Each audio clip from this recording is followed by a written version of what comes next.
Hello, இன்றைக்கி வந்து பார்த்திங்கன்னா பத்திரிக்கைக்கு வந்திருக்கோம்.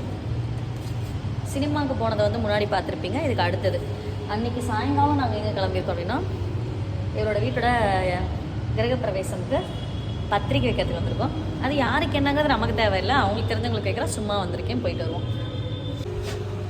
இப்போ நம்ம வந்து லிஃப்ட்டில் போய்கிட்டு இருக்கோம். எப்போ மச்சான் வந்து இன்வைட் பண்ணல இன்னும் என்னை இன்வைட் பண்ணலங்க. இதை மாடல் பார்க்க போனப்போ போனோம், கிஃப்ட் வாங்க போனோம், எல்லாம் போனோம். பொண்ணெல்லாம் என்னத்துக்கு இன்வைட் பண்ணிக்கிட்டு அப்படின்னு அவன் கேட்பான். அதுவும் நியாயமான ஒரு கேள்வி தான். பதில் கிடையாதுன்ட்டா பார்ப்போம். பத்திரிக்கை வைக்க வந்து அவங்க இடத்துலயே வந்து அவங்க பேர் எழுதிக்கிட்டு வைப்பா. இன்னும் வெள்ளை கலர் எழுத மச்சான், என்ன பண்ண இது? சரி, ஜிம் மாஸ்டருக்கான இன்விடேஷன் எடுப்பா, ஆனால் ஜிம்முக்கு மட்டும் வரமாட்டா. ஃபீஸும் கட்டிடுவா. கரெக்டு தானே மச்சான்? ஓகே, இந்த மாதிரி ஒரு ஃப்ரெண்ட் இருந்தால் வந்து உங்களுக்கு டேக் பண்ணுங்கள். ஜிம்முக்கு ஃபீஸ் கட்டிட்டு ஜிம்முக்கே போகாத ஃப்ரெண்ட்ஸ். ஓகே, நன்றி, வணக்கம்.